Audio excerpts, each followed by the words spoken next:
그런 경향이었습니다. 우리 선교사들도 어려움을 많이 겪었는데 한 달 동안 선교비가 은행으로 도착한 그 돈이 한 달 그대로 두면 상당한 부분이 자연적으로 평가 가치가 절하되기 때문에 없어지는 그런 상황이었습니다. 그래서 생각한 것이 선교비를 은행으로 받지 말고 DHL이라고 하는 국제 사설우편을 통해서 받자 해서 몇 달 동안 선교비가 이제 DHL로 오기 시작했습니다. 근데 잘 오다가 한 달, 어느 달인가 한 달 오지를 않았어요. 그래서 총회본부 선교부에 전화를 해보니까 분명히 보낸 것이 확인이 됐습니다. 문제를 보니까 브라질에서 문제가 생겼는데 DHL 회사에서 문제가 생긴 건 아니고 거기는 다 이렇게 다 추적이 되잖아요. 트래킹 넘버도 있고 문제가 없는데 그 DHL 우편물을 제가 살고 있는 아파트에 경비원들이 한 3분이 돌아가면서 그걸 봤는데 그분 중에 한 분이 아마 문제가 생겼던 것 같아요. 근데 이게 없어지는 것이 생활비가 없어지는 게 문제가 아니고 더 이제 위험한 것은 지금도 그렇지만 브라질 사람들은 미국 돈을 소유하는 것이 위험하거든요. 강도의 표적이 됩니다. 그런데 그것이 같은 아파트에 살고 경비로 있는 그분들 중에 한 분이 혹시 이제 그것을 좀 문제로 만들었다면 이제 미국 돈이 계속해서 한 집에 오고 있는 것이 이제 드러났기 때문에 굉장히 위험한 상황이 됐습니다. 세 아이들이 이제 걸어서 학교로 왔다 갔다 하는데 이제 위험한 것은 유괴될 가능성이 굉장히 농후했습니다. 그때만 해도 지금은 잘 모르겠습니다만 그때만 해도 운동화 하나 빼앗기 위해서 총으로 쏴서 죽이는 그런 이제 일들이 종종 있었기 때문에 한두 달 동안 굉장히 마음이 불안했고 기도 많이 하고 굉장한 긴장 속에 있었습니다. 그거 가지고 그거 긴장하나요? 아닙니다. 실제 그 상황에 들어가 보니까 굉장한 긴장이 있었고 두려움이 있었습니다. 그런데 어느 날 그 아파트 그 매니저가 조의금을 내라고 그래요.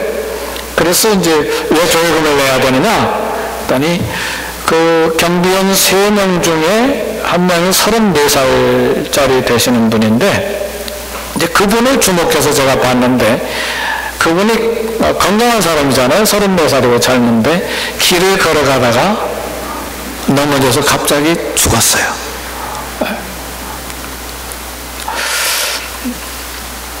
저는 그 사건을 이제 브라질에서 제가 선교사로 사역할 동안 하나님께서 우리 가족을 보호하시겠다고 하는 하나님의 음성으로 들었습니다.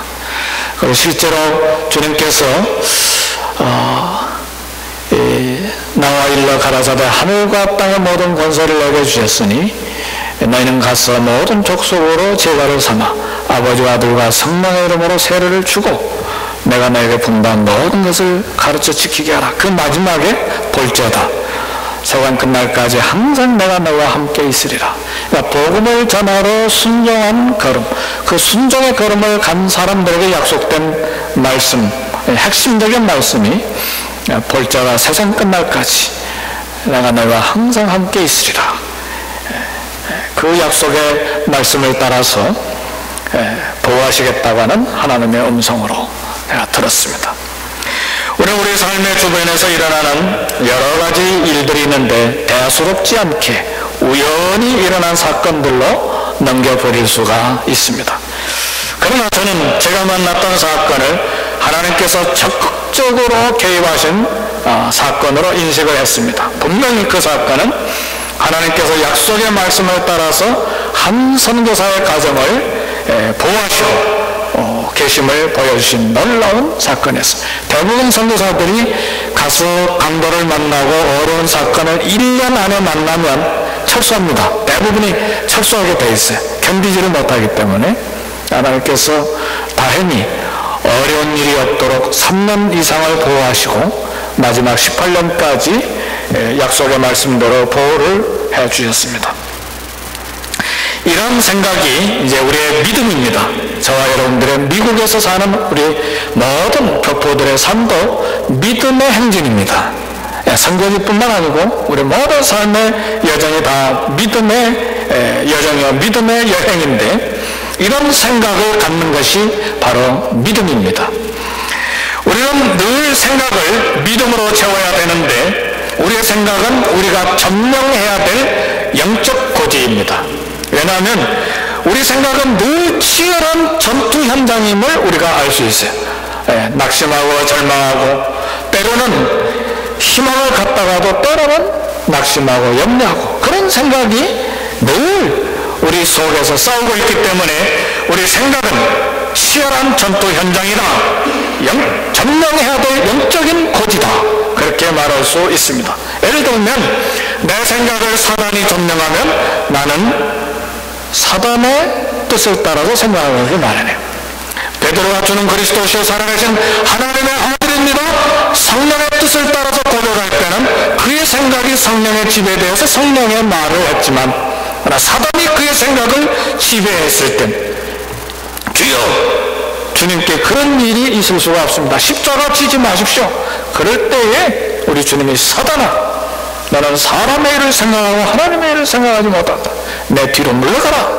그러니까 우리 생각 안에 누가 점령하느냐에 따라서, 말씀이 점령하느냐 아니면 사람이 점령하느냐, 순종이 점령하느냐 불순종이 점령하느냐에 따라서 내 생각이 좌우된다는 말이에요. 그래서 우리는 이 생각을 반드시 점령해야만 합니다. 성도 여러분, 반드시 성령님께서 내 생각을 지배하시도록 우리는 의지적으로 믿음의 말씀에 순종해야만 합니다. 두려운 생각이 있습니까? 절망, 염려가 있습니까? 그리고 삶을 포기하고 싶은 생각이 하루에도 여러 번 우리 생각을 드나들면서 우리를 지배합니까? 도대체 그러한 부정적인 생각들이 어디로부터 온 것입니까? 하나님으로부터 왔습니까? 아닙니다. 우리 하나님께서는 그런 마음을 우리에게 주신 일이 없습니다. 우리의 생각이 절망과 좌절에 점령당하도록 허락한 것은 하나님이 아니고 바로 나 자신인 것을 알아야 돼. 디모데후서 1장 7절은 분명하게 우리에게 말합니다. 하나님이 우리에게 주신 것은 두려워하는 마음이 아니요, 그랬어. 하나님이 우리에게 주신 것은 두려워하는 그런 생각이 아니라는 말이에요. 하나님이 우리에게 주신 것은 오직 능력과 사랑과 근신하는 마음이니, 하나님이 우리에게 주신 것은 능력, 사랑, 깨닫는 마음, 정신 차린 마음, 정신 차린 생각을 주십니다. 하나님께서 주시는 생각은 결코 두려움과 근심과 절망이 아니기 때문에 우리는 그런 생각이 올 때 이것은 반드시 점령해야 될 생각, 지배하고 다스려야 될 생각인 것을 우리는 정신을 차리고, 근신한다는 말이 정신 차린 마음입니다. 정신을 차리고 그 생각을 다스리고 지배해야만 합니다. 성도 여러분, 오늘 정신 차린 마음으로 우리 생각과 우리의 모든 그런 부정적인 그런 생각, 말씀과 믿음으로 점령해서 가정과 직장과 그리고 우리의 모든 삶이 승리하는 그런 성도들이 될 수 있기를 주님의 이름으로 축복합니다. 오늘 마가복음 5장 25절에서 34절에 보면 절망 중에 있는 한 여인이 소개되어 있습니다. 혈루증으로 12년간을 고생한 여인입니다. 혈루증이 정확하게 어떤 병인지 모르지만 월경이 지난 다음에도 그 피 흘림이 끊어지지 않고 계속해서 간헐적으로 피가 계속 나오는 것이죠. 근데 이것이 한 달, 두 달만 계속이 돼도 기진맥진해서 절망 중에 빠질 수밖에 없는 그런 상황인데 12년간이나 이 질병에 고생을 당했으니 얼마나 초라하고 불행한 삶이었습니까?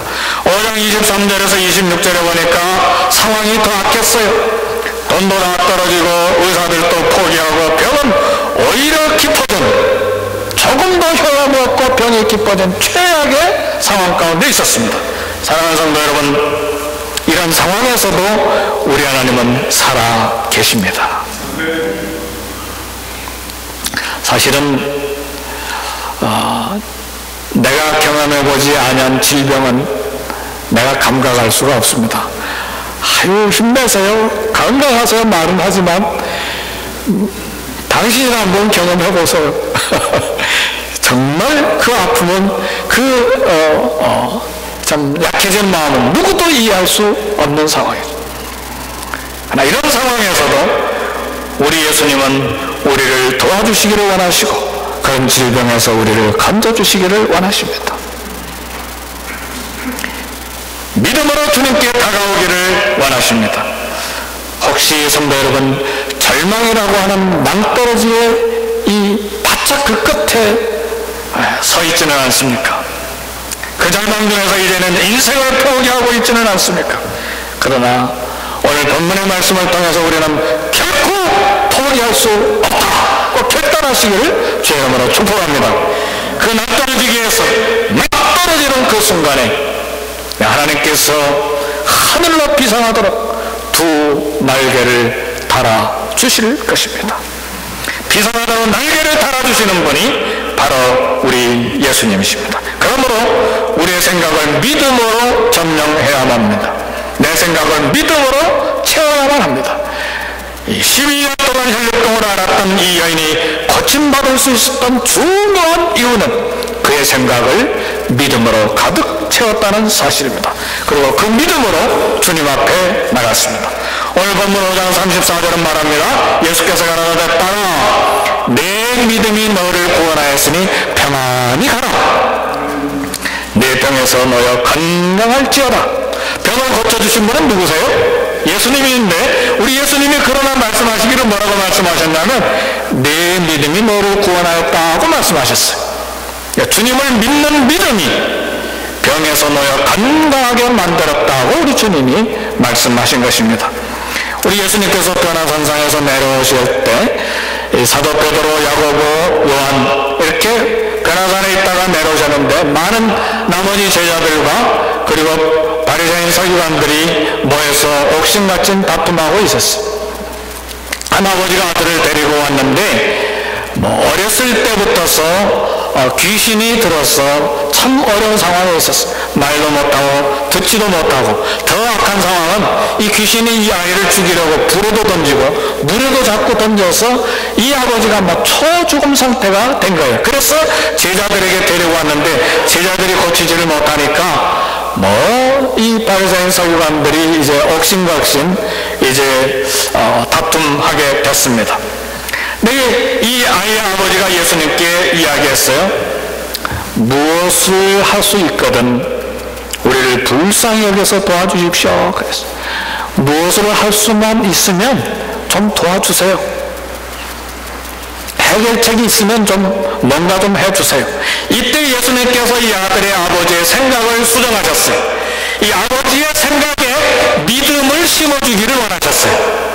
다시 말하면 이 아버지가 가지고 있는 그 생각 속에 우리 주님을 신뢰하고 이 문제를 해결할 수 있다는 생각을 강하게 심어주기를 원하셨어요. 믿음이 그 생각을 점령하도록 도전하셨어요. 그리고 말씀하시기를 할 수 있거든 무슨 말이냐? 아니 그게 지금 무슨 말이냐? 할 수 있거든이란 말 무슨 말이냐?